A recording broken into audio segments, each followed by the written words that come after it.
I'm Trish Toby with WARC reporting to you live from Westchester, New York, where there appears to be some sort of mutant menace on the loose.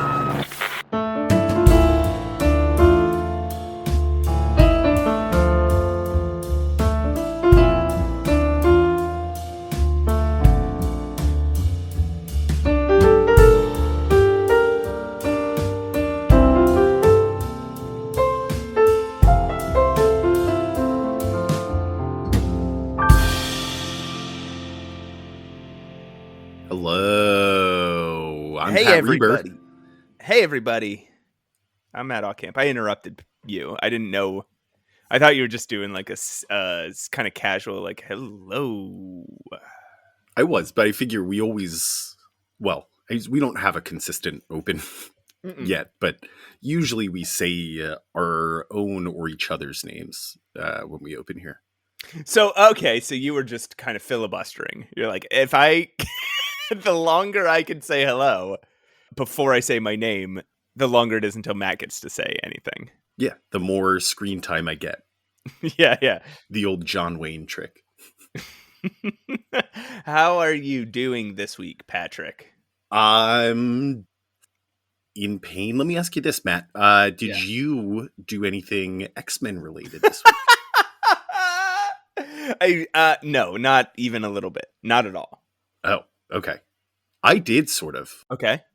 I have a toothache, a big one, and it is. I've got some medicine in me right now, so I'm sustained for the recording here. But, whoo, boy, I have never felt more like I have a budding mutant power that is waiting to break free. It is just this terrible, awful pounding. It feels like my teeth are about to pop out and stab somebody, I guess, would be my mutant power. I hear you. So your power would be that your tooth would shoot through your cheek and hit a person. And then you'd grow another one? Ideally, it would be more like I would spit it out. And I've thought this through. Okay. If I regenerated a new tooth, that would be sick, right? Like I could just command endless teeth out of my mouth. Oh my god! I'm imagining attack. You with your mouth open and your head thrown back and just endless teeth firing from your mouth. Raining teeth down on the battlefield. Pretty sick. But if they don't regenerate, this is a terrible mutant power. Because then it's just like anybody else. Like any of us could just lose a tooth. Yes. Spit it at someone. Exactly. I have 32, 32, 36? How many teeth are in the human head? Mutant Menace Pod at gmail.com. Is it a 32? It doesn't matter.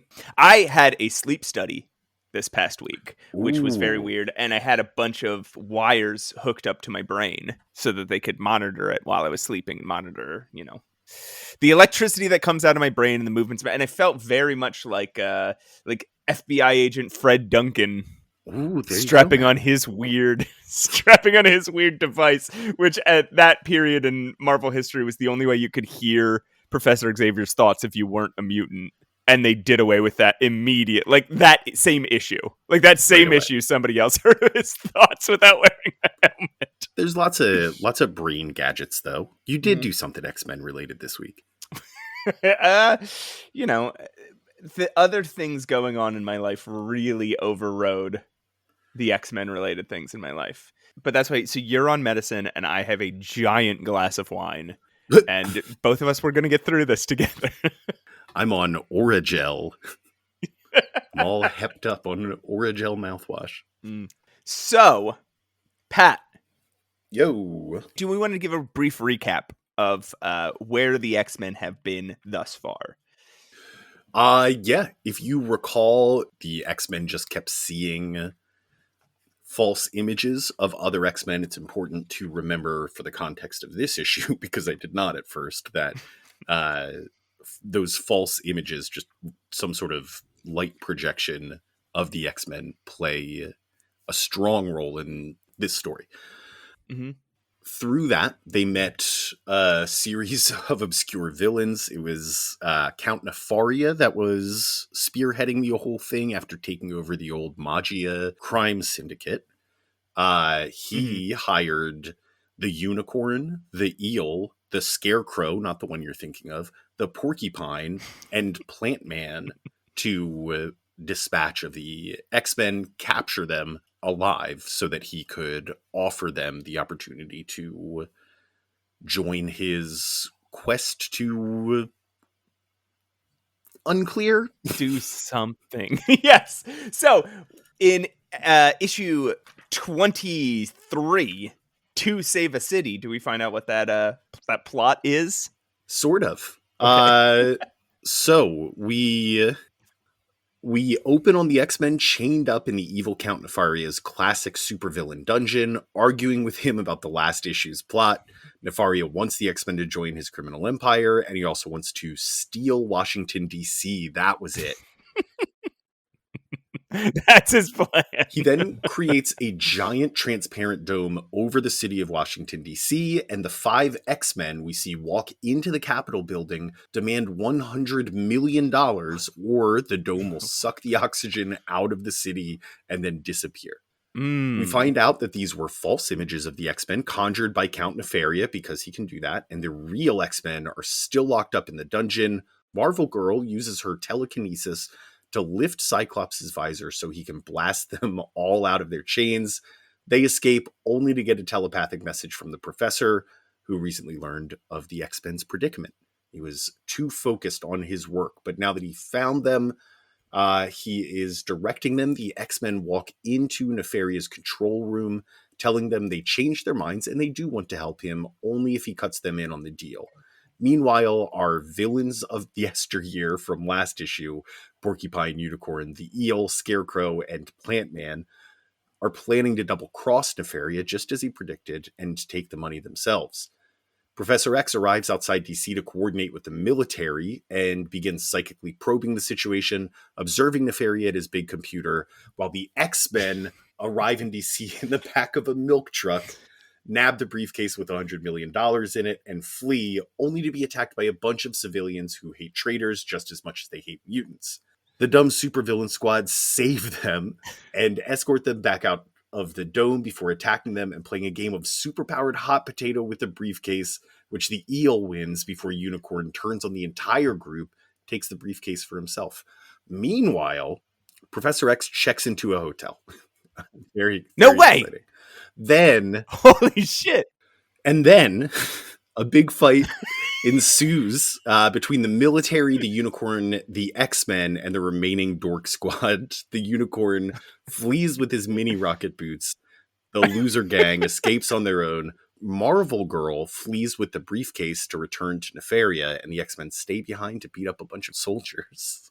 They love doing that. They do. They're very disrespectful to the military. I mean, I am too, but I don't make it a habit of beating them up when there's other things to do. Yeah, you don't pick fights with them. Yeah, I'm not like, oh, a supervillain's nearby. Let me beat up the military for a while. As Marvel Girl arrives to pass off the briefcase, though, a weird man in a scarf, sunglasses, and a hat slips into Nefaria's lair and turns off his big, complicated computer, which shocks everyone. Nefaria... But wait, Pat. Yeah. Nobody's seen Nefaria at his big computer before. Yeah. So how would they know how to work it? I'll get to that in a moment. Nefaria escapes on a boat, fights with the Unicorn one last time, but the briefcase disappears in front of their eyes. How did this happen, you ask? Turns out, how did this happen? The strange man was Professor X with new lightweight flexible braces that allow him to walk, and he used that costume and Nefaria's computer to make a fake briefcase, and the day is saved. And also to figure out how to shut down the machine. Right. He then chooses that moment, still in Nefaria's lair, to smoke a pipe and give Jean a letter that she opens, and it tells everyone that she must leave the X-Men forever. Why right then? Why you're still in the lair, and you're like, oh, by the way, Jean, I got this letter for you, puff, puff, puff. Like, We learn more about the letter in the next issue, but right here the implication is kind of that the professor hand wrote a note that says leave the X-Men.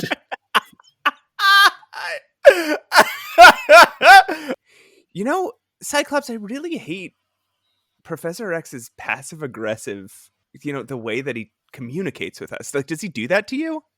No, he's pretty direct with me. Really? Because the other day he handed me a letter that just said, "You need a bath." That seems pretty direct. Yeah. Well, I mean, no, but he couldn't have just said that. He said, what he said, he was like, "Hey, Angel, a letter just arrived for you." And he hands it to me and it said, "Stop talking." Okay. Your fly is down. Professor, you sealed this. How'd you feel about this issue? Let me start here. The scene on the cover, this never happens.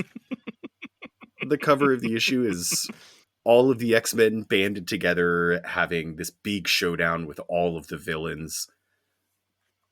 They just toss around a briefcase. They're not They're not doing any sort of battle. It's been a while since we've seen Scott just blast somebody. Right. Which I get, you can't just revert to that all the time, but he's doing it on the cover here. He does it he blasts Unicorn's blast ray, so it's his optic blast versus Unicorn's horn ray. His head gun. But like, I just want to see him wreck someone, you know?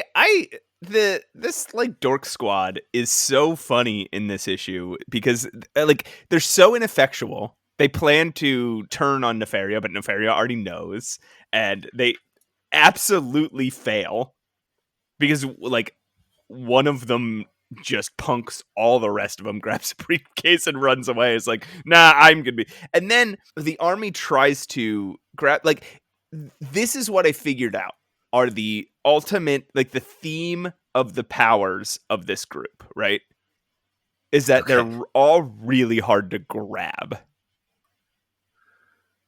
Right? Like, there's a scene where the army's trying to grab them, and it's like, oh, the eel is slippery, so no one can hold on to him. The porcupine is spiky, so no one can grab him. The scarecrow, turns out, I am also an expert escape artist, not a mere trainer of birds. And he's like flinging himself upside down through a bunch of soldiers' arms. Not a mere trainer of birds. and then Plant Man is like, I'm camouflaged, so no one can see me. They're just... Oh yeah, no one even sees him. They're just like four dudes who no one can grab, and they're like, this is enough to become a team of supervillains. Right. They're not really that menacing. They just always get like, away. God, we just can't figure out how to grab these guys. The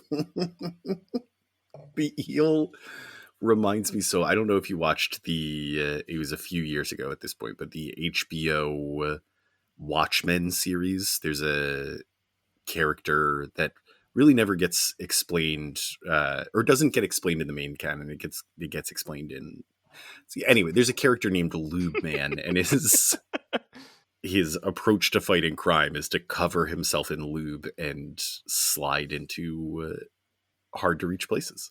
I mean, that would work, right? It worked on the show. There's a lot. It works for the eel right here.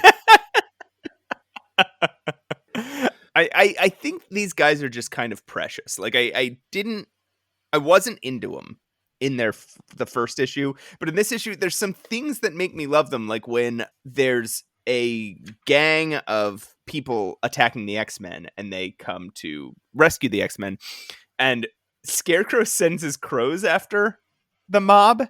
It's illustrated so well how ineffectual these dudes are. Because the guys getting pecked by the crows are just like, ow!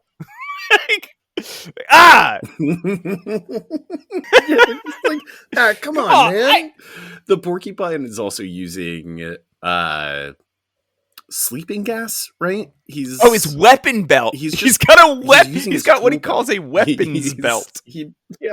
But it's really just various gases and potions that he... Yeah, he shoots liquid cement at some point. Like... What are you doing, man? What is your theme? Figure out what you do. You had all summer to think of it. He built a costume that has nothing to do with his power set, and he just loves the porcupine image. I love this guy. Him and the Scarecrow after learning that he was created after the Batman villain. It's still also just staying on the villains here for a moment. It's so funny to me that Nefaria is still bragging about reviving the Magia crime syndicate. Just at this point, you've started over. Just make your own thing. Yeah, it's just your own thing, dude. You have 5 guys. You have 5 guys. That's not a mafia. That's not a mob. That's not the mafia. And I also love how at the end, like when they escape, one of them says, it's Plant Man, who's like, yeah. Hey, we better get out of here because we haven't actually committed any real crimes. So we better get out of here before we get in trouble. They just walk away. Yeah. He says, we have committed no real crime here. And then they're all like, yeah, that's a good point. And they just go their separate ways. Yeah, is it a crime to make your crows peck a man on the head so that they go, ow? Right. Is it a crime to conspire with 4 other supervillains to hold the city hostage?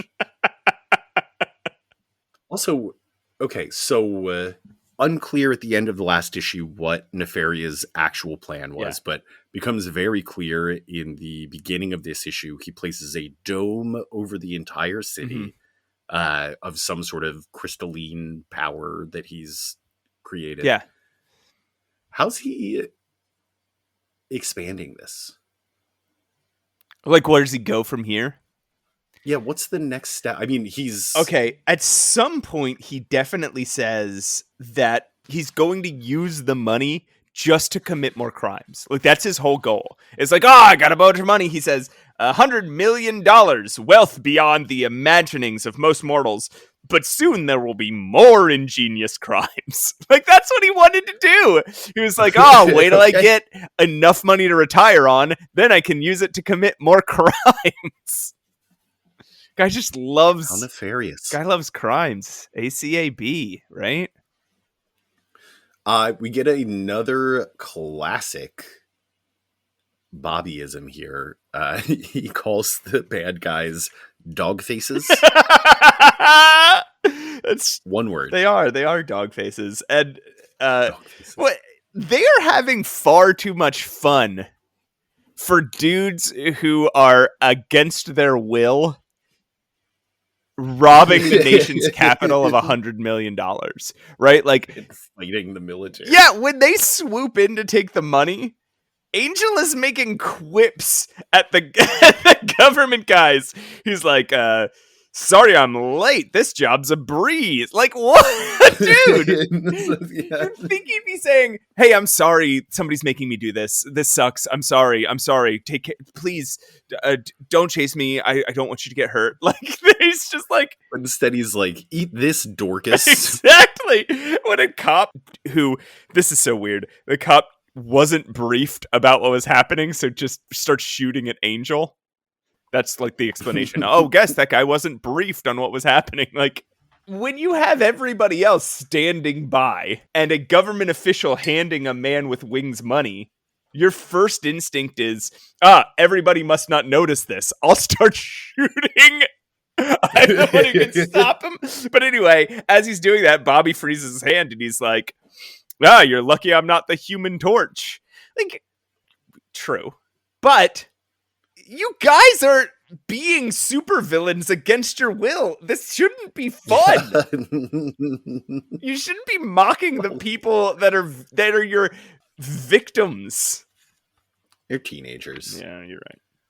Boys will also, they just hate the military. They really do. They can't just beat them, they have to humiliate them. I neglected to mention at the top here, edited by Stan Lee, written by Roy Thomas, drawn I think for the first time by Werner Roth rather than his Jay Gavin. Pen name, Jay Gavin, that he was going by. Lines by Dick Ayers, inking by Dick Ayers, and lettered by Artie Simek. on the very first page, in the splash page that we're seeing, the narrator, for a change of pace, says, instead of wasting a lot of space on wordy introductions, let's quickly plunge right in and let the story tell itself. Okay. And then the splash page is mostly characters interacting with each other, and we get the exposition through that. Yeah, that's fucking rich, dude, because there is so much more dialogue in this than in any Stan Lee issue. Yes, absolutely. It is ridiculous the amount of words that Roy Thomas starts using from here on out in every single panel. But also, this seems to kick off a little rivalry between Roy Thomas and Stan Lee. This seems like it's maybe some shade to Stan Lee's poetic introductions to every X-Men story in the past, but we're about to see this get a little worse. Matt, do you want to take us to issue 24?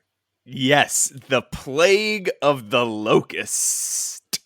Edited by Stan Lee, script by Roy Thomas, art by Werner Roth, inked by Dick Ayers, lettering by Sam Rosen. It's Jean Grey's first day at Metro College. Hey. That's all the letter said. It said, hey, we want you to go to a different school now that you graduated Xavier's. So it's her last day there. She's trying to borrow some books on telekinesis, which we'll talk about. And the gang gives her a corsage. Cyclops and Angel both sulk a lot.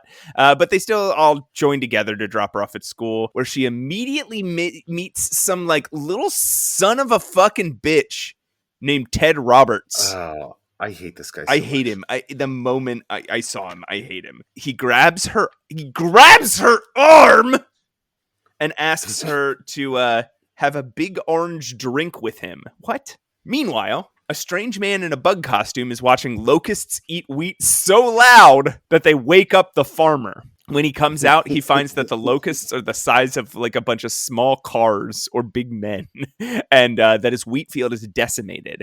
And there's a man in a bug costume monologuing at the bugs about how everyone underestimated him and how he'll show the world. The next morning, the farmer's reporting this to the police, and within a few hours, the X-Men arrive. They search the farm and then find these giant locusts still eating some wheat, and they beat the hell out of the bugs. Only to be interrupted when a helicopter drops a bunch of pesticide on their heads. Yeah. I remember hearing stories of people from like the previous generation to us, like the baby boomer generation. Yeah, being exposed to this. Yeah, how they would just like, they thought it was fun to run in like fields as the planes were dropping pesticides. Ugh. Yeah, and like, it's funny. It's like we're being rained on. Jesus Christ. Not healthy. No. So back at Metro College, that fucking creep Ted Roberts is talking too much when a mean man walks past and yells his name, which is August Hopper. Dr. August Hopper. He yells it at everyone and then monologues to the diner about how everyone underestimated him and he'll show the world. Ted Roberts is useful for once in his miserable life, and tells Jean that guy, August Hopper, used to be a professor until his crazy bug ideas got him fired. And now he works for Ryan Chemicals. So we follow Dr. Hopper to his job, and if it wasn't obvious, we find out that he's the supervillain in the bug costume from earlier, and he's named the Locust. Do you guys remember the famous supervillain, the Locust? This is his major origin story. The mightiest threats to the Avengers, if I remember correctly. Yeah, I mean, after all everyone remembers him from all the movies now, but so the Locust has been experimenting with making a ray that when he fires it at insects will make them really, really big. Didn't he already do that, you might ask? No, before they had to eat to get really big. Now he just shoots literally like a red flashlight at them and they get really big. Meanwhile, Professor X and the X-Men are playing with the dead corpse of one of the giant bugs they killed when Jean Grey shows up and doesn't seem surprised at all. But she tells them all about what she just learned about Dr. Hopper. Professor X then heads directly to Ryan Chemicals and, under false pretenses, snoops in Hopper's lab until he finds out where the Locust is going to strike next. The X-Men made the connection very quickly that Dr. Hopper was the Locust. Duh. They're the first one to figure it out. So the X-Men go straight there and confront him, and he's doing the same thing. He's watching giant bugs and monologuing about how everyone underestimates him, and he'll show the world. But they interrupt him, so he punches Cyclops in the face. He stuns Angel with a stun gun, and he flies away. Cyclops is mad about getting punched, and he blasts so mad that even Iceman is like, ooh, I wouldn't want to be on his bad side. And he blasts the Locust, but the Locust is wearing armor, so nothing happens. Instead, Iceman makes him slip and fall down on a patch of ice. Whoop. Yeah, in response, the Locust sends a giant beetle and a bunch of giant wasps against the X-Men, who hide in a big ice bubble until the army shows up and starts burning the bugs to death with a giant flamethrower. It's very cool. Later, Dr. Hopper is in his mobile lab monologuing about bugs when a weird dude in the exact suit Professor X was just wearing, but with a white beard and a hat, shows up to philosophize at Dr. Hopper about the nature of evil. I wonder who this guy could be. Hopper dismisses him and then flies off to do the same shit again until he gets in a fight with an X-Men. He's completely kicking their asses until Marvel Girl has this bright idea to telekinetically twist his antennae up, and the bugs start attacking him instead. Seems like a really big design flaw in his antenna. If they're facing one way, they attack everyone else. If they're facing the other way, they attack me. Angel saves him at the last minute from going over a cliff in his mobile lab. And we find out that the weird old beard man, who do you think it was, Pat? He's wearing Professor X's suit.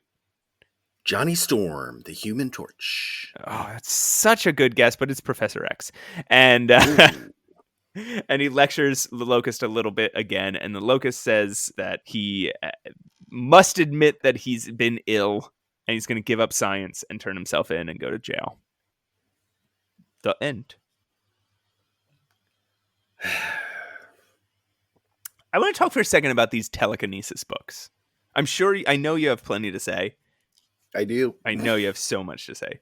But the first thing that struck me about this issue was, oh, can I borrow these volumes on telekinetic research? Who would be writing volumes on telekinetic research? I asked myself. This is a new power. It's not like scientists just study superpowers. Scientists have studied Marvel Girl specifically. I can only imagine that she is the subject of the study that's in those books. Oh, if only. But Pat, I did some digging. Oh. In a bunch of scholarly journals, or databases of scholarly papers about telekinetic research prior to 1966 when this issue came out. And there's kind of a lot, to be honest. The leading researcher was a dude named J.B. Rhine, and he did these experiments. Well, first he did a bunch of experiments where it was like, oh, this guy can predict what's on a card that isn't facing him, right? Like, oh, I'm holding up a card. What's on the other side? Oh, it's a triangle. Oh, it's a picture of a tree, whatever. It's that guy? It's the researcher who did that experiment, also did some experiments. He was a botanist, right? And he just became weirdly obsessed with ESP. And he did these experiments on having people try and control falling dice. This was back in 1948, and it was funded by Duke University. Duke University was like, this is worth the money.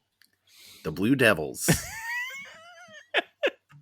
So there's a lot of controversy about this, especially because modern day weirdos like Mitch Horowitz are like, no, these experiments nobody's ever been able to figure out why they were so accurate. But everyone else is like, no, these experiments had all sorts of data issues, and no one's ever been able to replicate them. So probably they weren't true. But his whole thing was there was a 60% significance over the average of it was like, okay, he's going to roll dice. He's having people roll 2 six-sided die, right? For 2d6 for a run of 12 a run of 12 throws, and the expectation was that each run would have 5 successes, which would be a success in his book was 8 and above. If you rolled 8 and above, you got a success, and he expected about 5 for each 12 throws. So he did 562 runs, and he had obtained a total score of 5.53, which he decided was statistically significant. So then I just went to fucking Microsoft Excel and I did generate random number 2 through 12 times, and then count how many of those are above 8, and then do that 562 times. And I got 5.5 basically every time. Like, I repeated it over and over and over again. I got 5.5. I don't know what this guy is fucking talking about. Okay. Yeah, maybe I don't understand the experiment, but it seems like that would be the expected result rather than a statistically significant result. Yes, that's my assertion. Is like, when it is totally random on a computer, that's the mean. And he hit the mean. Nothing significant happened. But for whatever reason, for like 40 years, people believed that this was a 60% statistical significance. Anyway, my point being, this guy, Joseph Banks Rhine, J.B. Rhine, actually was a telekinesis researcher prior to 1966. And that is like where the term telekinesis comes from, is from this, parascientific research. Way. Yeah. All right. I don't think this guy came up with the term, but it came from this world of ESP, extrasensory research. That was, I guess, really popular from like the 1900s to like I guess around the 1960s. Okay, so way back when they called it teleportation, they were just wrong. The information did exist. Yes, exactly. So I guess that's what Gene's borrowing. J.B. Rhine books. Let's talk about the LOCUST. Let's talk about anything else, please. Is just a mad scientist with a very elaborate costume. It's got armor, it's got wings, it's got a laser, it's got a net.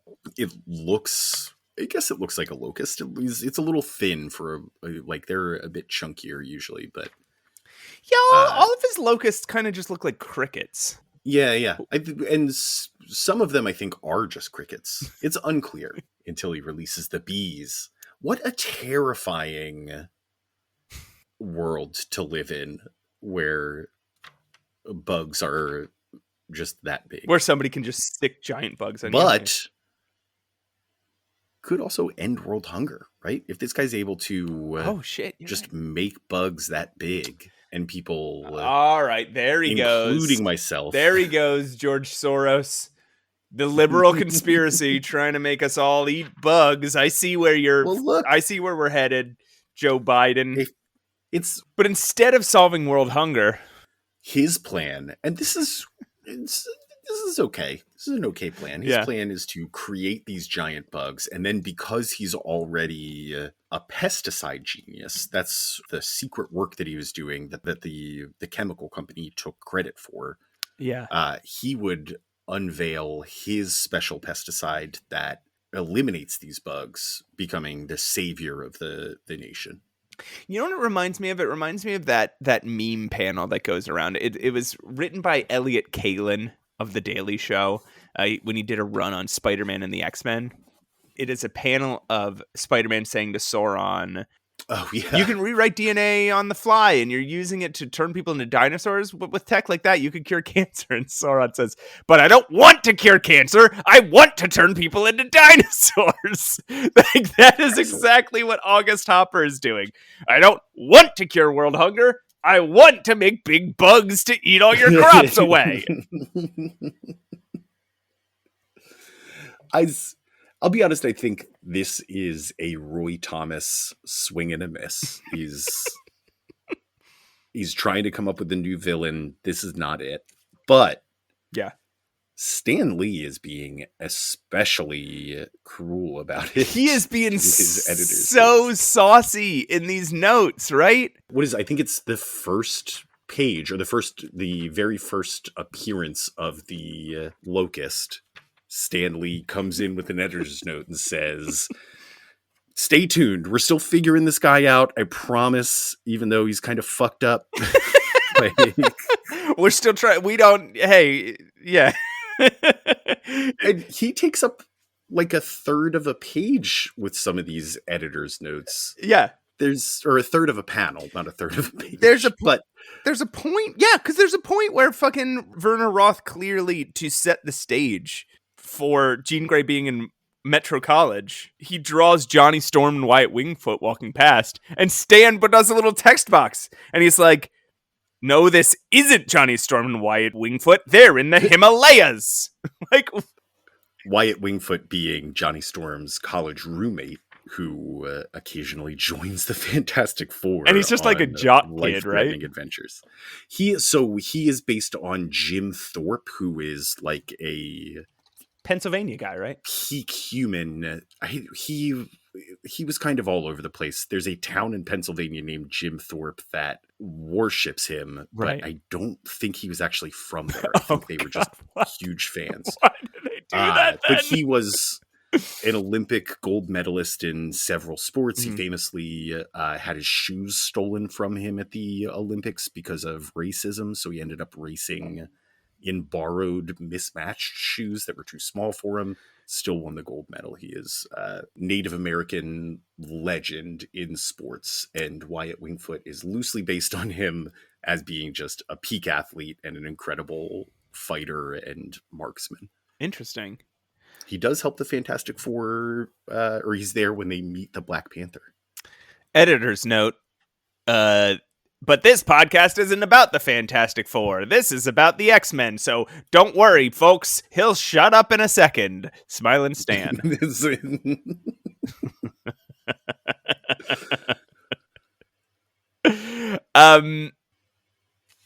God, I hate Ted Roberts. Yeah, this guy just swoops in, touches Jean. Get off of her! And leaves Scott brooding? Does he not even see the look on Scott's face? And this guy, he's the most generic looking guy that a guy could be. Yeah, his name's fucking Ted. And he's a psychology minor. He doesn't even tell us what his major is. Here's what I really do like, though, about just this issue in general. Honestly, all the issues in this episode, as well as the introduction of Ted, is the drama of it, the juice that we're getting. There's a lover's triangle. We get 2 full pages of Scott and Jean, and sometimes Warren brooding about not being able to express their love to one another. Yeah. There's this really super dramatic moment where the reason that Jean agrees to walk away with Ted is, she says, anything that will keep me from looking back at Scott. And they're all thinking to themselves, boy, I love this person. I wish I could tell them, but I never will. And thankfully, the professor doesn't have a thought bubble like that. Like, Roy Thomas very wisely was like, how about it's Angel and Cyclops who like Jean Grey, not an old man and a young boy who are vying for a young girl's love. Yeah, not a teacher and competing with a student for the love of another student. A 50-year-old teacher and his teenage student. Yeah, I'm very glad that happened. I mean, I think that the Angel Scott Jean love triangle is a little contrived. I think there will be better love triangles in the X-Men later, but I like it way better than Professor X. Do you find it interesting that Warren is the one that drives the car? Huh. Professor X says, Warren, go get the car. Right. I assumed it was because it was Warren's car, but they're just 2 rich guys. So maybe it's like Warren is of higher status than all the rest of the X-Men because he's rich. Sure. But Professor X is also rich And because he's He might be older, rich. he is of higher status than Warren. He could be richer than Warren, right? We don't know. We also We don't don't know know. why the fuck he's rich. What the hell did Pretty Professor rich. X ever do to become rich? Either way, they're cruising around in a Rolls He doesn't Royce. sell anything. He doesn't have, like, the only thing he has, his only asset, is a mansion. Oh, he's old money for sure. Okay, yeah, the Xaviers. He took that sabbatical to Tibet in his youth to free a country. Yeah, you're right. I'm not saying he hasn't done his due diligence, but he comes from money. You know, you were saying something you like about this whole Roy Thomas era, and this issue started making me think about there's this theme that starts emerging in the Roy Thomas era, which is that the X-Men are kind of losers, right? They're like hard luck heroes. Sure. They lose more often than they win. They often end up not getting the credit. They end up getting injured. They end up getting, like, there's a point, where Angel says, when are the X-Men gonna stop being the hard luck Harrys of herodom because they get dumped on by a fucking chemtrail Shut truck? The fuck up, Iceman. It's very... I think it's an interesting little thing that it's just like the X-Men are just a bunch of dorks who save the day, but kind of get the shaft more often than not. Yeah, there's also Roy Thomas has not yet touched on the mutant metaphor for general oppression, but there's always 3 to 5 panels of a couple of randos getting super mad that they're seeing a mutant. Yeah, that's true. Yeah. Roy Thomas seems much more interested in just like, and that, I think that's what Roy Thomas just thinks the job is, right?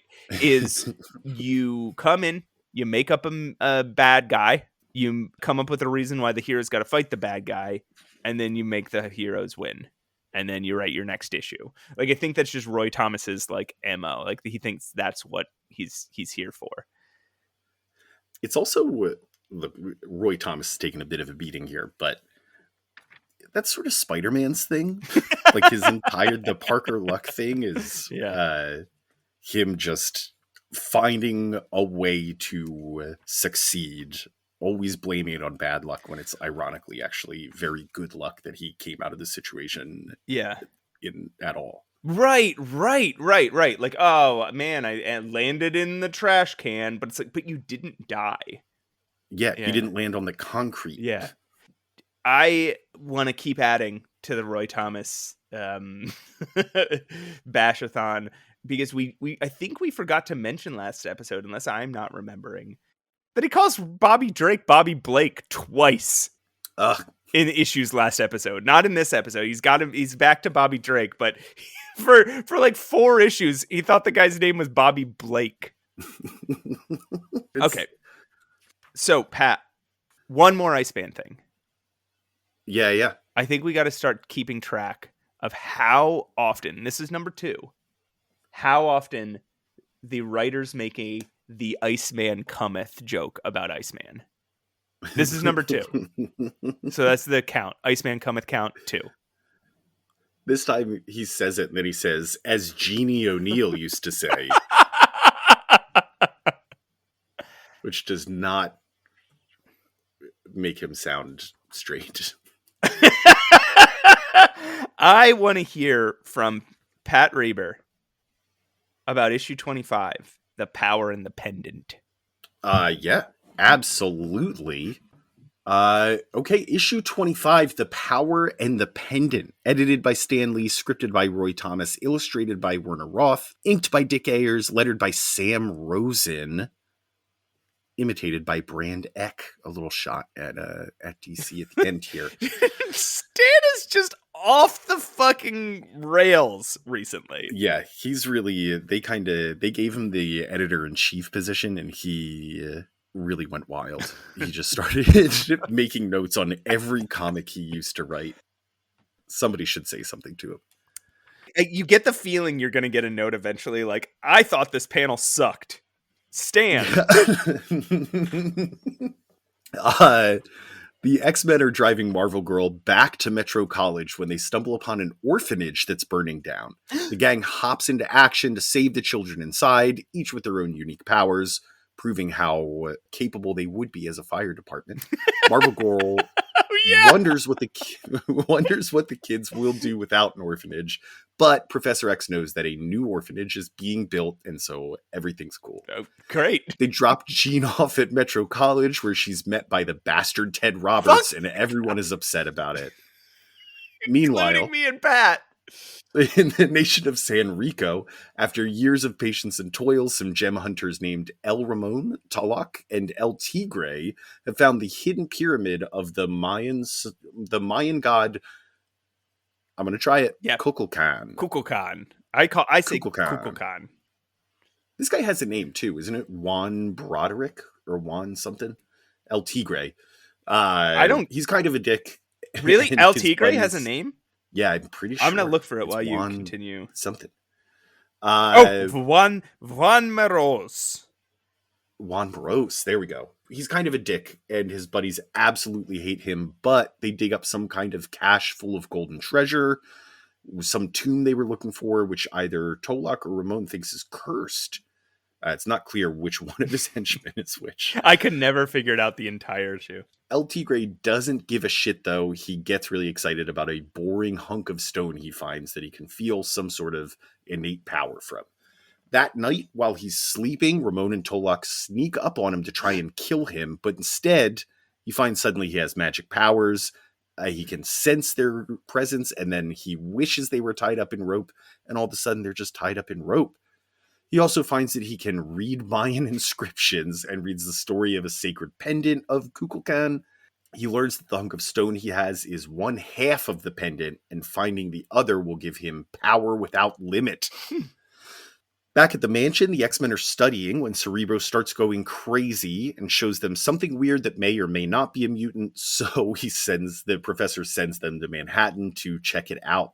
They pass right by El Tigre and crew, who are now in Manhattan themselves, looking for the other half of the pendant, and El Tigre is using his powers to steal cabs and stuff until Cyclops racially profiles them, but talks himself out of it and heads home.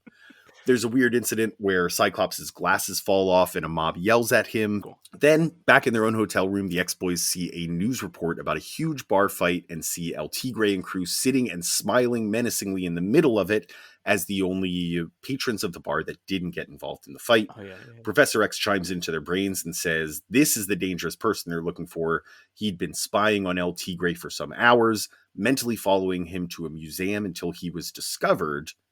And so now he sends the X-Men to the museum to, I guess, just get the guy.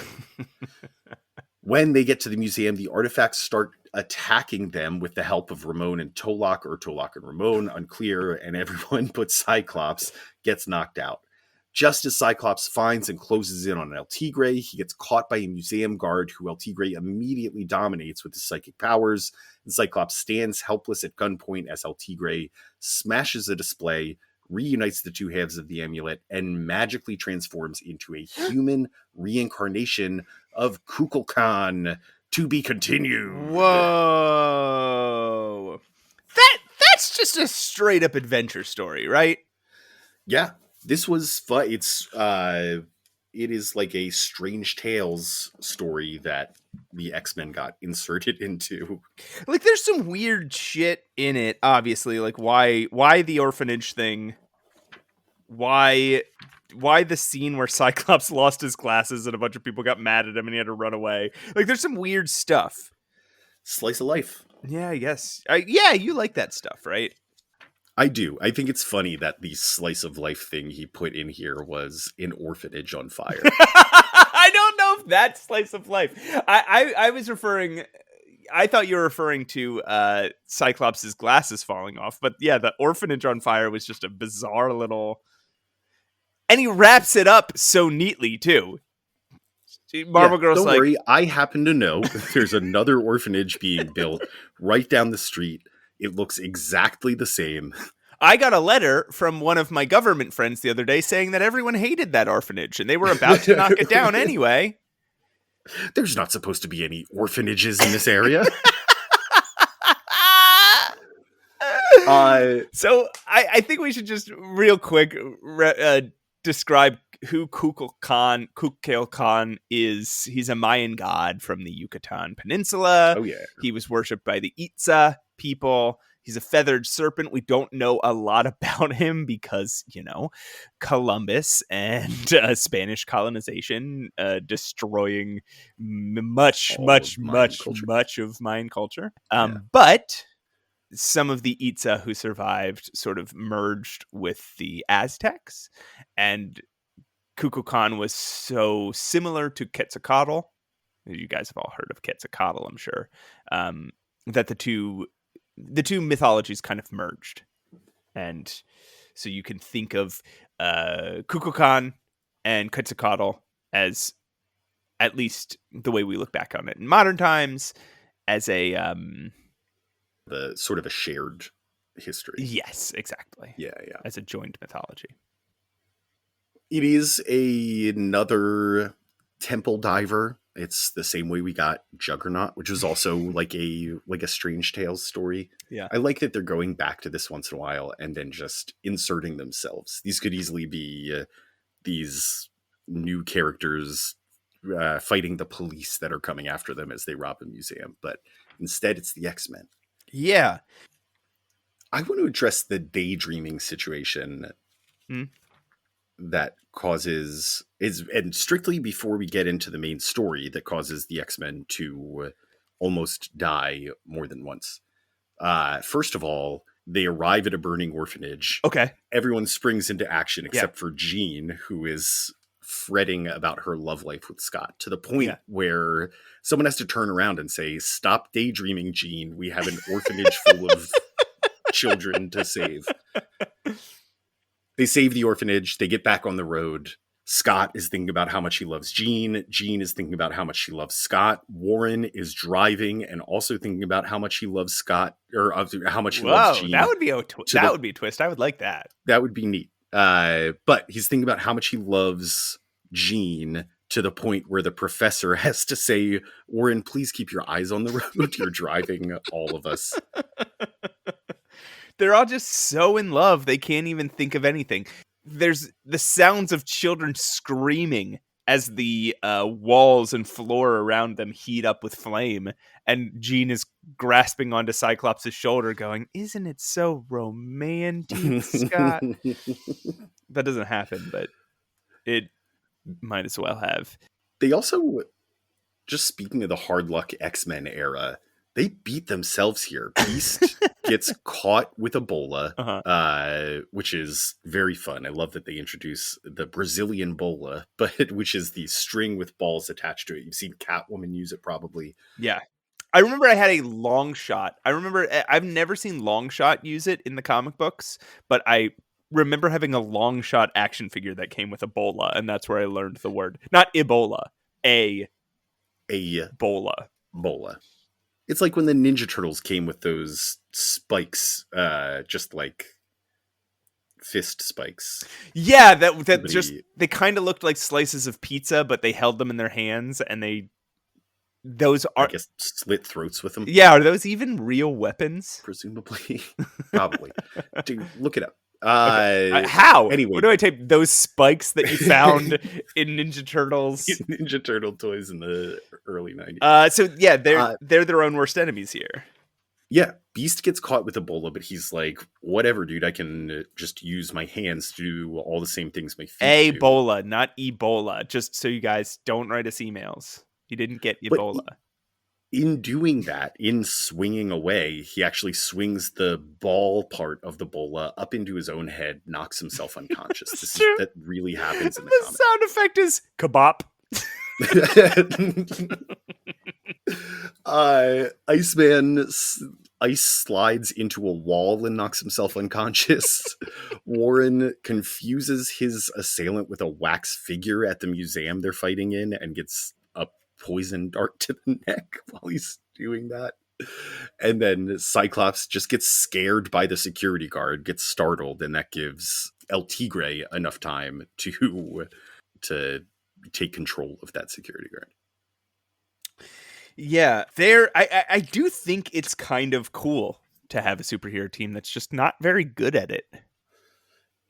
Okay, here's my one other. We're going back an issue. I'm sorry, Matt. No, please. Jean is going to Metro College because specifically her parents were like, if you graduated, what are you doing right now? That's mentioned that her parents were like, you've graduated. It's been like a year. Shouldn't you be? Why are you still at this school? Go to college. I don't know. I don't think that becomes a theme in the X books going forward, but it really should, right? Like when Colossus goes off to school, why aren't his parents like, what do you mean you're an adult? That's not that's not like a college, right? What are you doing? So I think what frustrates me is for so long the theme here was like, oh, the first 6-8 issues were them actually going through school and then finally graduating, and then they gradually got better. They continued to train, and now it seems like they've kind of eased up on the training, and they're doing a Mighty Ducks 2.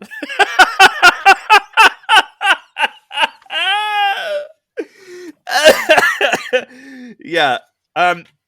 Hey, I do want to mention before we move on to the next issue. Actually, there's one more thing that you wrote in the notes that I want to address, but I do want to note that the art is just fantastic. It's just getting so good. Werner Roth is incredible. There's a scene where El Tigre's face is lit up by the piece of the amulet in his hand, but also shadowed by the fact that he's in a dark room, and it's just a fucking incredible panel. This guy is a great artist. Yeah, he knows what he's doing. I'm so glad he's going by his real name now too, so he can get the credit he needs. Because he's consistently been doing really incredible work. The thing that you wrote in the notes that I think is so funny is something that we've talked about before, is the idea of when there's a crazy computer or a house with a bunch of gadgets. Somebody had to sit and build that. Somebody had to sit and build that and design that. And as you put down, Professor X at some point, he is walking on his lightweight, his new steel legs. Yeah, gets a few hours charge out of. Yeah, and he trips and falls down the stairs, but no worries, he built a bunch of metal tentacles that shoot out of the wall and grab him to make sure he doesn't fall down the whole set of stairs at any time. He explains that these aren't just on the stairs. This is anywhere in the mansion. There's just these tentacles that just, I guess, are constantly snaking throughout every wall in the mansion in case somebody falls over. Which means he must have invented the legs and then realized the problem was that he was going to keep falling over. So then he spent how long sitting and hammering together these telescoping steel tentacles, and then tore up every wall in his house so that he could snake them through. It's not even relevant to the plot. We didn't mention it in the recap because it doesn't come up again. Yeah. Okay. Matt. Uh-huh. I think this is good of a time as any to move on to issue 26. You want to take it? Okay, yeah. Issue 26 of the X-Men is called Holocaust. Edited by Stan Lee, script by Roy Thomas, art by Werner Roth, ink by Dick Ayers, lettering by Sam Rosen, and Mayan headdresses by Irving Forbush. Oh boy. Okay, so El Tigre has just transformed into Kukulkan, which Professor Xavier is observing on his new Cerebro projector. Apparently it can project now. Cyclops, still held at gunpoint by a security guard, blasts the gun, then tries to blast Kukulkan, but it bounces back at him and knocks him out. Ramon and Tolok are impressed and try to take the amulet, but Kukulkan slaps Ramon or Tolok across the face and blasts them both with the energy of the blazing sun itself. It's Ramon. He then makes a flying solar sphere and flies off back to San Rico. The X-Men wake up on the floor of the museum, meet up with the professor, and call up Marvel Girl to come study Mayan history and Mayan mythology with them. We catch her hanging out with Ted Dipshit Rogers and his new best friend, Cal Rankin. What the fuck? We know as the Mimic, like two dipshits. Birds of a feather, am I right? Anyway, the X-Men boys then fly to San Rico without Marvel Girl. Meanwhile, Kukulkan is rebuilding his ancient Mayan city, the one where he found the amulet, and he uses his powers to enslave a bunch of local people to help him. The X-Men arrive in San Rico and take a tiny little boat down. Do you think this is the Amazon, Pat? No. It's supposed to. It's absolutely. I guess, yeah. It's supposed to like. They're not in South America, though, right? They're in Central America. Either it's a jungle river. It's supposed to evoke. Yeah, I think it's supposed to evoke. Yeah, just I guess a jungle river. It makes me think of the Amazon, but you're right. I think they're in Central America. They're on the Yucatan Peninsula, right? They must be, if it's right. Kukulkan. Anyway, this could be a gulf. It could be a gulf. So, as they float down the river, they just fight a bunch of animals because they can't fucking help themselves. That's just what they do most of the time. Kukulkan's followers trap the X-Men in a pit trap and try to skewer them with spears, but they dig their way out and throw the Mayans into the pit instead. Then they charge into the city to take on Kukulkan. During the fight, Angel and Cyclops go for Kukulkan at the same time, and Cyclops accidentally blasts Angel, who falls from the sky grievously wounded. Kukulkan then notices Iceman icing up his nice new tower with a gem on top. And he gets mad, so he zaps the tower to try to knock Iceman off. At that moment, he realizes he's used up all his power, and the tower begins to sink back into the earth. The tower and the entire temple crumble apart and burst into flames, and Beast and Iceman rush in to save the depowered El Tigre from the blaze. With his potentially dying breath, Angel accuses Cyclops of blasting him on purpose because of the life triangle with Jean, and he passes out, and then the X-Men walk away from the flames with Cyclops cradling Angel in his arms and Iceman leading a powerless El Tigre tied up with a rope. In complete silence. They walk away in complete silence. That's true. Everything here is a thought Angel's bubble. accusation. Yeah. What do you think, Matt? Yeah, that was the recap was breezy because not a ton happened, right? But like all these Roy Thomas issues, there's just a lot of needless words everywhere. Yeah, this is a chore at this point. It is any panel. You can pick any panel and there is narration, dialogue, thought bubble. Yeah.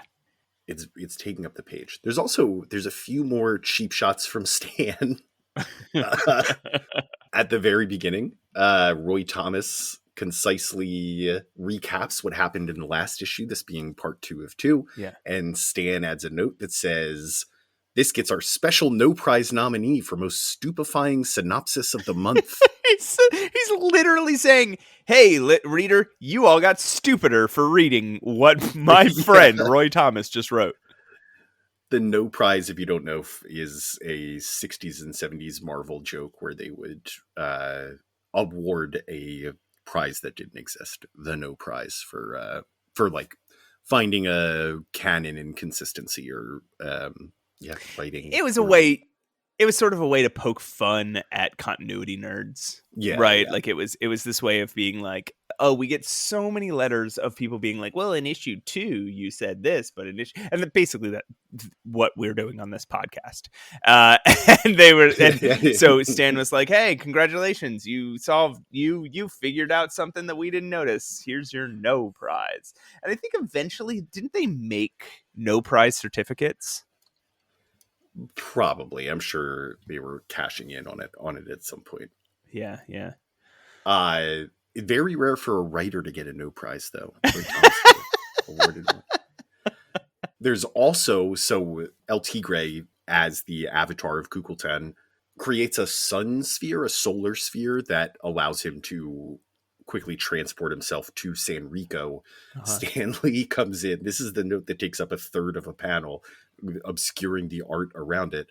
Special note for science students: we fully intended to duly explain just how Kukulkan managed to create the solar sphere, but discovered to our chagrin that such a vehicle can only be operated by Mayan gods. Sorrowful Stan.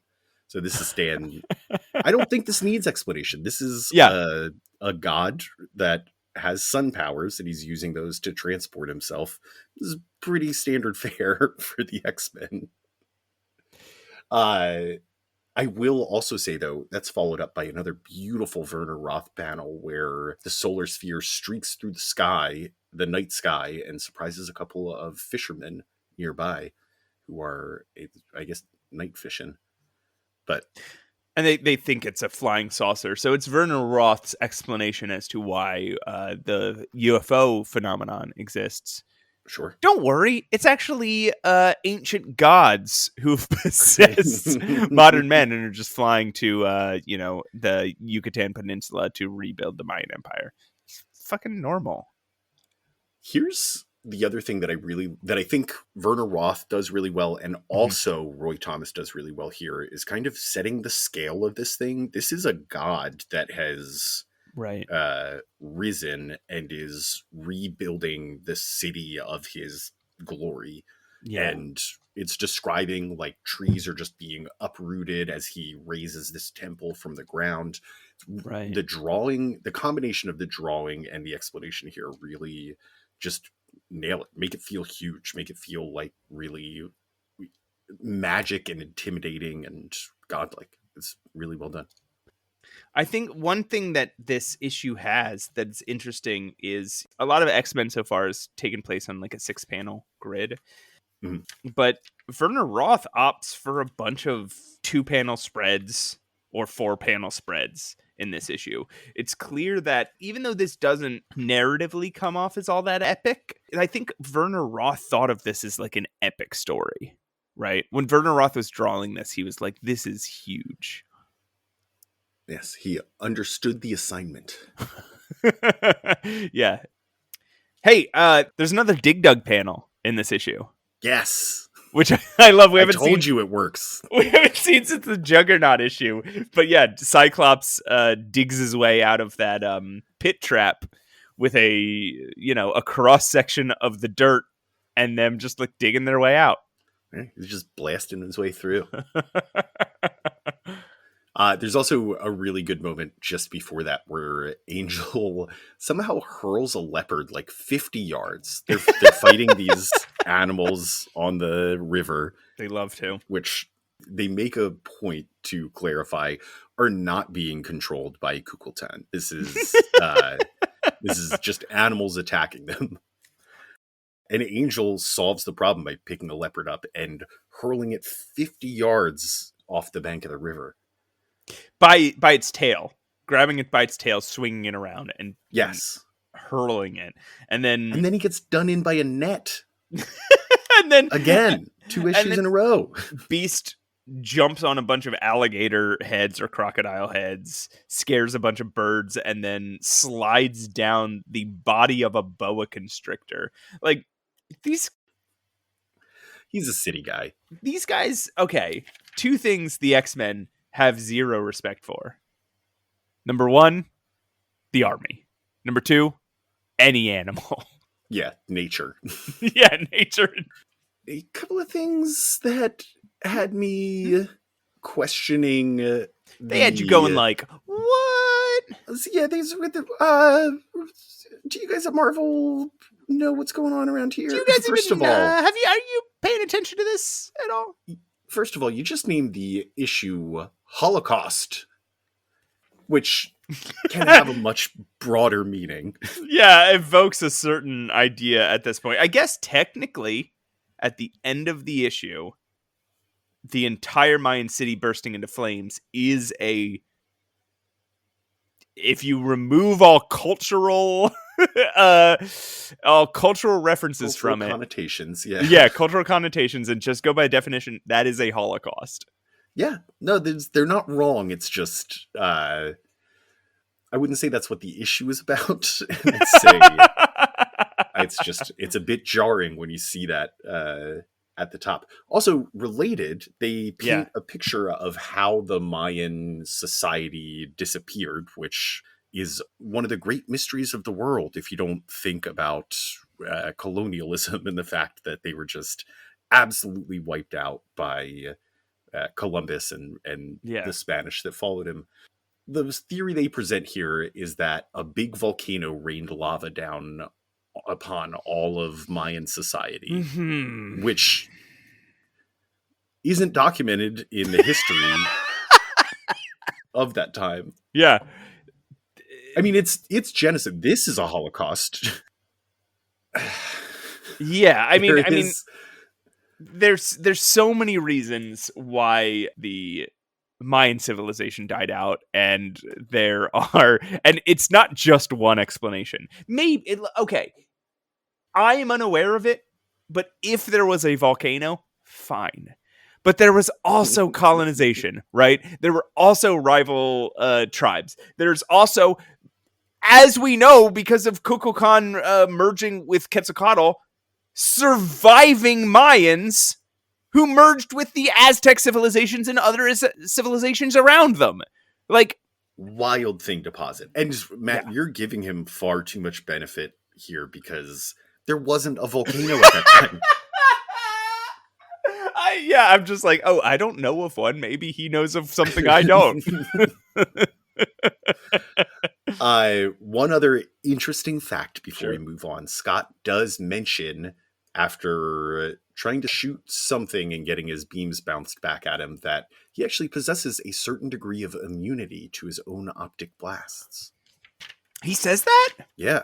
I totally missed that because I was thinking about that. Like, that is the truth. We know that. We know that him and Havoc are immune to their own and each other's. I'm getting way ahead of us here. But spoilers, but it'll come into play. Can't wait.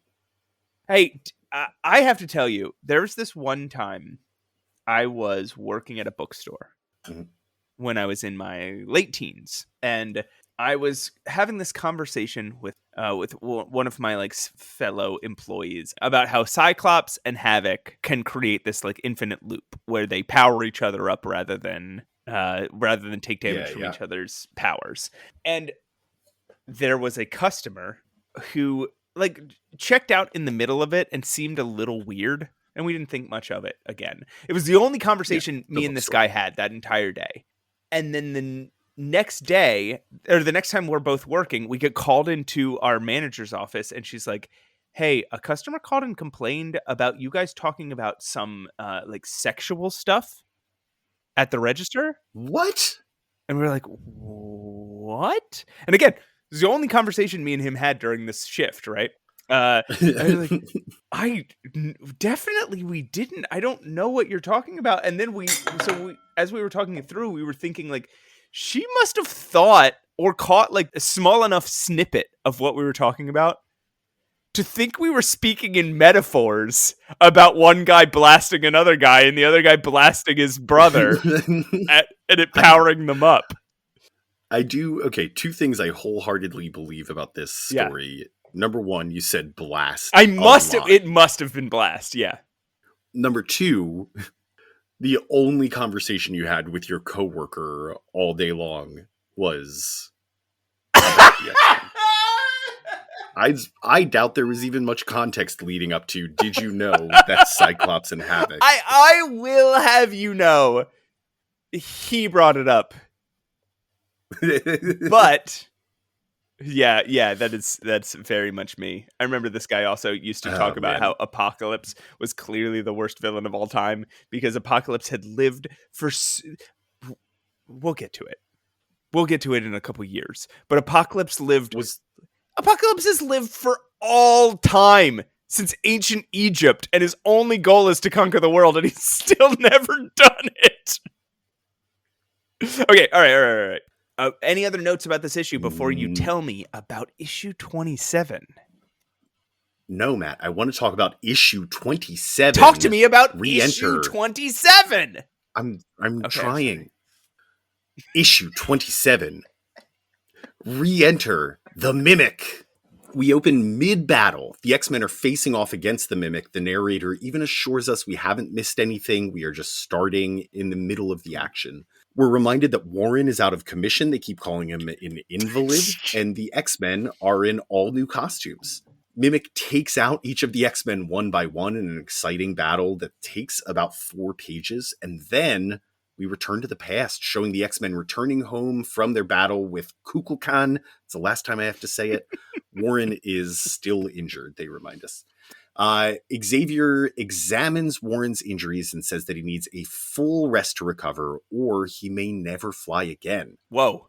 We cut to Jean at college. She is admiring shithead Ted's athletic abilities when an explosion happens on campus.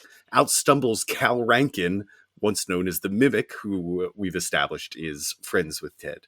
He reveals in his internal monologue in a thought bubble that he's recovered his memories that were erased by the professor about his whole Mimic experience before, as well as recovering his Mimic powers from this explosion. Cut to the Puppet Master, who is trying to make a puppet of Professor X. This is an old Fantastic Four villain they established very briefly. But he's trying to make a puppet out of Professor X, which would allow him to control Professor X because that's his power. He can control the person he's made a puppet of. But the professor's mind is too strong. The professor does notice that someone's trying to possess his mind, but there's no time for that now. The professor has Scott, Hank, and Bobby helping him assemble an attachment to Cerebro that makes it more powerful and hints that there's a larger plot that he won't reveal the details of. The professor gives the kids a break and uses his astral form to contact Quicksilver and Scarlet Witch, who are training a Falcon. He asks them for help, but they are too dedicated to being Avengers now. Unclear what he's actually asking for help with. Hank and Bobby, on their break, return to the city. They catch dates with Vera and Zelda, but their dates are interrupted by a bank robbery across the street when the ladies want to go see the action.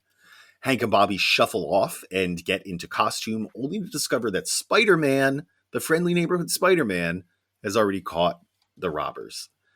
Professor X mentally asks them to ask Spider-Man for help, but he just rejected the Avengers himself, and he doesn't want to join a dang team. That is classic Spidey. Everyone decides to just meet at Jean's school and pick her up, where they are confronted by Cal Rankin. Mimic's goal is very much not clear here, but he doesn't seem to want to fight the X-Men. However, the Puppet Master is watching from a distance, sees his presence, and decides to make a Mimic puppet. The X-Men are showing off their new costumes to the Professor X as Mimic walks in. Professor X announcing that he is placing Mimic as the new leader of the X-Men, and Cyclops has been relieved of his command. In this moment, Mimic utters the phrase Mutant Menace. Yeah! This results in a training battle with Mimic versus the X-Men, which is where we cut in, but Mimic's mind is manipulated by the Puppet Master during the fight, and he gets a little too aggressive. We are now caught up to where we started the issue, and Mimic, at this point, refuses to believe Professor X's warning that his mind has been compromised. He runs out of the mansion and hides, and then as the X-Men go to find Puppet Master, follows the X-Men so that he can retain their powers. They find Puppet Master's hideout, run into it, and run into an android known as the Defender that can also mimic their powers. Back at the mansion, Warren sees that his team is in trouble. He decides to drive to their location despite not being fully recovered from his injury and help in any way that he can. The X-Men are able to defeat the android by blasting the ground under him, plummeting him into a cave below. But out pops Mimic, still under the Puppet Master's control, prepared to fight them again.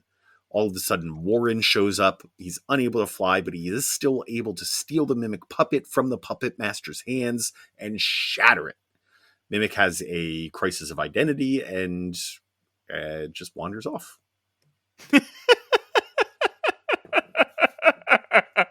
That's the end. That's the end. So I guess Uh, Mimic's an X-Man now. it is no. Wait, hang on. Yeah.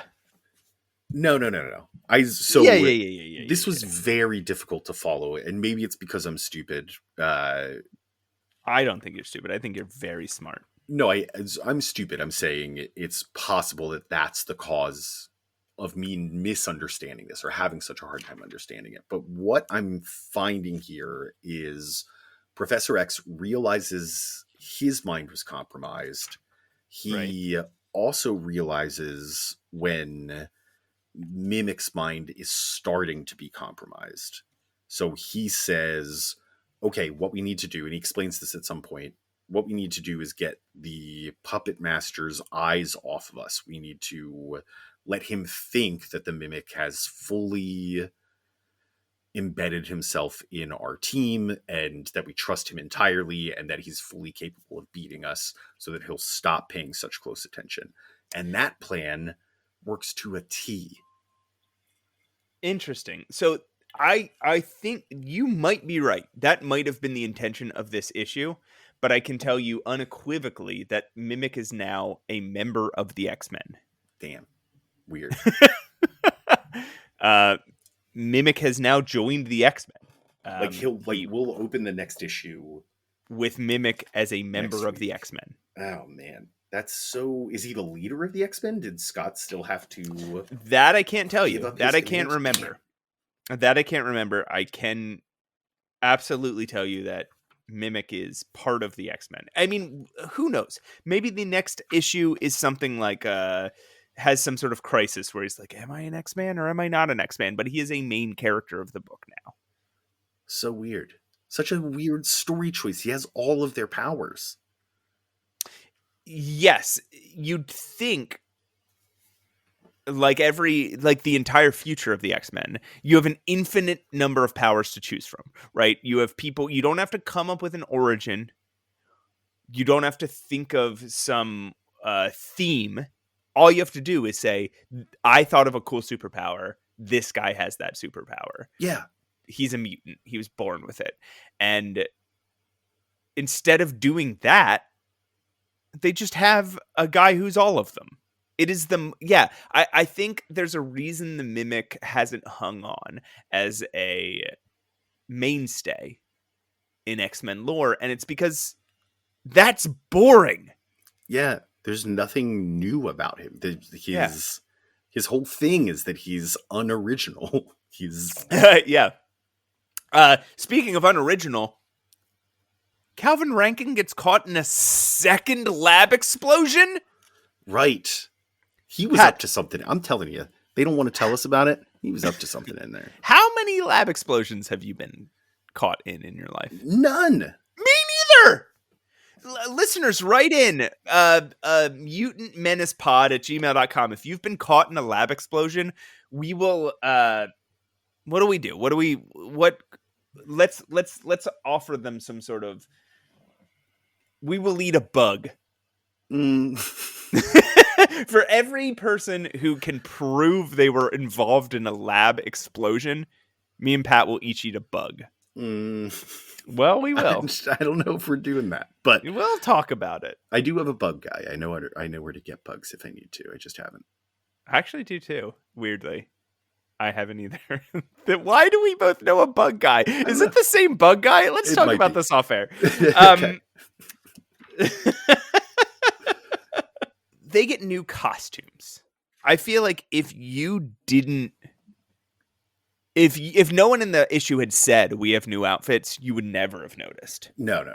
It was like something slightly different here, but it could just be, and I guess maybe we haven't gotten to that era yet, but when a new artist takes over and just kind of does their own take on the character.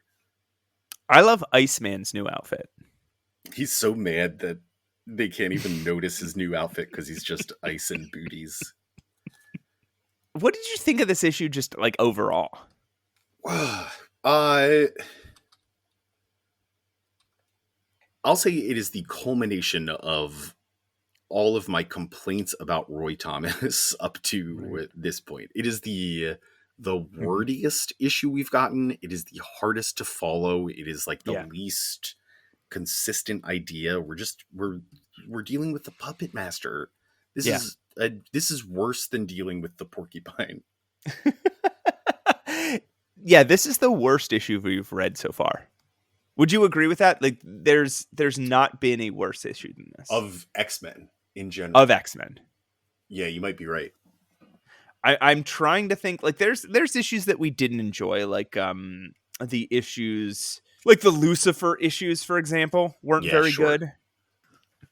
There's no consistent plot. Like, I love how they start in the action, I think, and they kind of handle it a little clunkily. They credit Werner Roth for that idea, which I thought was interesting. Like, it's not a Roy Thomas decision that they're starting in the middle. It is Werner Roth, which is, again, very Marvel method. But it starts in the middle of the action. We're in a fight. This seems very exciting. Those first few pages really are exciting. And then we go back and start following 3 other plot lines around. It's just, it's disjointed. It's inconsistent. I'm mad. Yeah, I can tell you're mad. But there is a good new character in this issue, an underappreciated character, which is the fat android. The Defender. Is his name the Defender? Yes, that is the name of that fat android. Does that android, like, has that become a Marvel character? I don't know. I didn't actually check. They name check him at one point in the issue. There's just a big fat orange android whose face is mostly lips. Big old lips. Yeah, and I really like, and he's kind of clumsy, and like he just exists to absorb damage, right? And I kind of like him. I feel like he's gonna join our super squad with Porter team. Mac and Ma Gore, right? Thunderbolts 2, baby. Thunderbolts 2, Porter Mac, Ma Gore, fat android. Putting together a team. There are a few very strange moments. I don't know what's going on here when we meet Wanda I should say Scarlet Witch and Quicksilver. Scarlet Witch is training a Falcon, and Quicksilver is trying to keep up with that Falcon, which I know Falcons are fast, but that shouldn't be a challenge for him. He's much faster than that.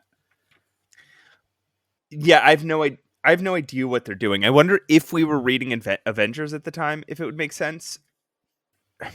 There's a thing that happens in this era that is interesting, and you don't see it happen much now, where there are sometimes these mini plot lines that play themselves out in the background of other titles. Yeah, and we're going to see it when the X-Men... We're going to see it in about 40 issues when the X-Men get canceled. There's like a very solid plot line that they follow through the background of, say, Captain America or Hulk or Avengers when they have guest appearances. And I'm wondering if this is one of those, if it's Scarlet Witch and Quicksilver having some just like very background plot that you would only notice if you're reading every Marvel title at the time. Right. So like there's a point where the Fantastic Four are looking for a very capable Falcon, and they have to and they're like, we don't know how to train a Falcon, and Quicksilver appears, and he's like, I do, and they're like, well, if you could train my Falcon, and then there's an entire like 3-issue arc of, I don't know, whatever, Tales of Suspense or something, where this Falcon and Captain America and Scarlet Witch all save the world. But there's also the cameo of... People don't know this about you yet, do they? They might. Pat's favorite guy. Pat's got 2 favorite guys. 3. We'll find out who the third is in a minute. 4 or 5. Number 1, and I don't know the order here, but Batman, Spider-Man, and... It's Daredevil. Okay, so your number 1 guy is Daredevil now? Yeah. Has been for a decade. It's not a decade. Number 2 is Batman and Spider-Man, but they are like, it's not easy to find Daredevil merch, so I don't have a ton of that, but I have plenty of Spider-Man and Batman t-shirts and Lego sets and whatever else they make. There is another really fun moment where the puppet master is sitting in his lair, and I guess just to expand on the background a bit, they give him 4 life-size Fantastic Four dolls. He loves those guys. These dull look, like lifeless looks on their eyes. It is strange. Yeah, strange is the watchword here, right? Like this whole issue is strange. This issue is kind of one of those that you just wipe from your memory, right? Yeah. You take a Sporkle quiz and it's like, oh, who were all the X-Men villains that they ever fought? And you're listing them all. And then you get to the end and it's like, oh, you missed Puppet Master. You're like, what? They didn't fight Puppet Master? Because it's like, this one. Oh, right. Technically, they did fight him through Mimic when he was controlling Mimic's brain. Yeah. Well, so how do you feel about this? There's not much to talk about in this issue. Unless you have other observations about this issue, I feel like this issue is better left contained in a tiny 5-minute conversation that sucked. I do have... Okay, I have 2 things. Number 1, please.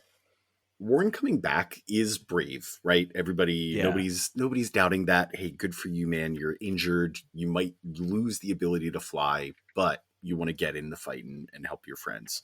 Sure. Is it actually helpful? By being there, you're giving Mimic the ability to fly. And I guess at the end, he comes in, he smashes the little figure. He smashes and the that's doll, what saves the day. So ultimately, they did need him, but it seems like tactically, that's not a good move. Well, I think there's at this point there's a justification, right, where as the superhero universe starts expanding, they're realizing, oh, everyone can fly. And then they have to start asking themselves, well, then what is the point of Warren Worthington? What is the point of Angel? Yeah. And there's like, oh, they're sprayed with pesticide and Warren has to flap his wings really hard so that he gives them breathing room. I don't think that would work, by the way. It would get all caught on his wings, if anything. Well, also, they're surrounded by pesticide. If he's flapping his wings, he's just pulling in more pesticide. Yeah, that's a good point, too. I mean, eventually it would work, but in the first, 5 or 6 flaps, you would just be getting more. And so they have to be like, oh, well, he's actually an incredibly heroic person. The other thing that is exciting, and it's actually, we'll get to it next week, I guess, but the next issue is the Wail of the Banshee story. Can't wait.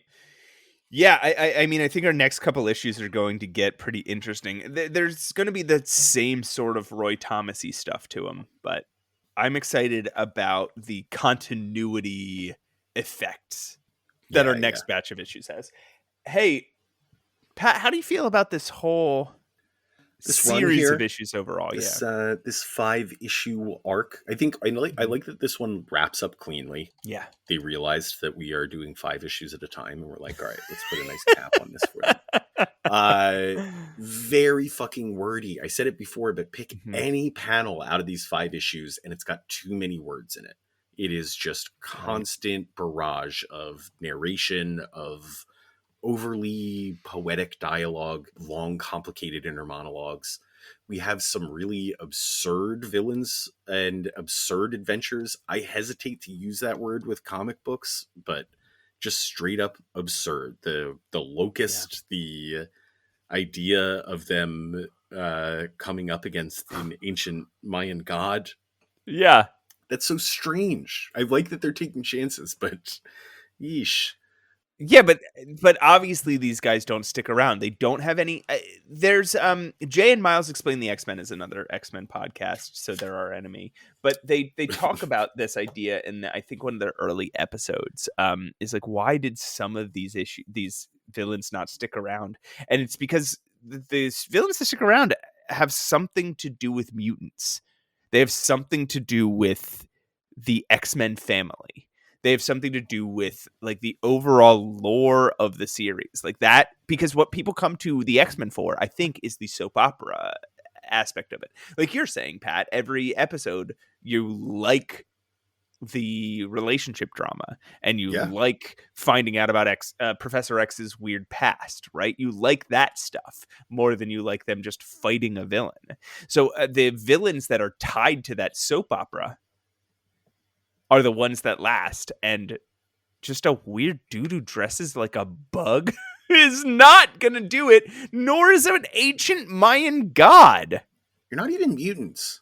I do want to state this week I have been reading X Factor, basically all of the 50s of the X Factor. And bro, LOCUST comes back. Oh no. No, fuck. So when we hit 1990, brace yourself for one more LOCUST appearance Yeah. in all of Marvel continuity. Can't wait. Can't wait for him to come back in the extreme era of comics. I think he comes back as a flashback at some point, but beyond that, yeah, he's got like one other appearance, and it's in X Factor 52. I will say, and you kind of just mentioned it, Matt, but the soap opera stuff, or soap opera as you called it, is really fun. It doesn't get that thick. It's mostly just them like regretting not telling each other how they feel, but Yeah, we are peppered with it. It is everywhere. It's great. They're living their lives, and Xavier is out of it now. yes, he is just Which the makes me feel fatherly better. figure, which is yeah, he's stopped pining after Jean. He has kicked some ass. He's got funky new costumes. He's coming back. Well, so that's X-Men 23 through 27. We're chugging along here. We're getting through the Roy Thomas era. We are, and we're like a quarter of the way through. Right, there are 100 issues of X-Men for us to read total. Yeah, there are 100 issues, and then we're done, and then the podcast is over. Thank God. I do have a Pat Steals and Deals for us. Yes! This is another one of those little classified ads that I've actually seen in a few issues now, and I decided to look a little further into because it's so intriguing. Very small ad, but with a big headline that says "Poems Wanted for Songs and Records." Was this like Tin Pan Alley just kind of like soliciting for new talent? Sort of. So, Okay. The copy reads, "Opportunity open in booming music business. America's largest studio wants to see your material. No special training needed. Write words as you feel them. We'll tell you if they qualify. All types needed. Ballad, R&R, sacred, rhythm and blues, Western, etc. Examination and advice absolutely free." This was for a division of... Well, so it was a much larger umbrella record, whatever, a conglomerate. They owned a few labels. This one, Crown Records, was their junk label. So there are, if you are a record collector, there are apparently a few early Crown records that would be very valuable in jazz and in folk.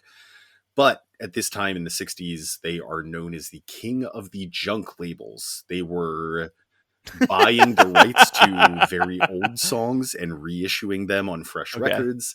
They were signing bands with names similar to popular bands. So they would sign like, I don't know, the Five Tops. And then they were known for producing albums for artists that had one single and then all filler from there. So essentially someone has one good song. This is where I think those poems were going, was just to fill the space between the one good song and the end of the record. And how much do you think that these people who answered this ad would have made from that? They don't mention, which makes me think it is a very small amount. Yeah, of course. I don't know. This is back in the time when like you would get paid 5 cents a joke or like 10 cents a line for for writing, right? Right. But the examination and the advice of your poems is absolutely free. Well, that is a real steal. And I gotta admit, Now that you mention it, it doesn't actually say anything about payment. You might not get paid for doing this. You get paid in advice. And, well, hey, man, we get paid in exposure. And because we get paid in exposure, you guys could do us a huge favor listening to this podcast if you go review us, if you share our videos, our podcasts, our anything on social media. You can follow us at Mutant Menace Podcast. Mutant Menace Pod on Instagram. What is it? I believe. At Munis. At Munis. Nice Munis. Hey, your Munis is hanging out. Mutant Menace Pod on Instagram. You can email us at Munis. Fucking Christ. You can also email us at mutantmenacepod@gmail.com. Just reach out. Just let us know that you're listening. We really are shooting this off into the ether here, so we'd love to hear from you. And we know at least some of you are out there, and we could, if you think you know somebody who would like this, pass it on to them. They probably don't know about it yet. Make sure you come back next week, where we'll be discussing... I'm going to say right now, Matt, next week we should talk about issues 28 through 32. I think it's important. The man said it. But thank you so much for listening. And thanks to Krills Wilson for our opening theme. And thank you to Julia Selly for playing the role of Trish Tilby. And hey, Pat, why don't you tell us what we always say as we wrap up one of these podcasts? Like we always say, Matt, I'm late for a tarantula convention. And remember, I might as well be swinging a strand of spaghetti.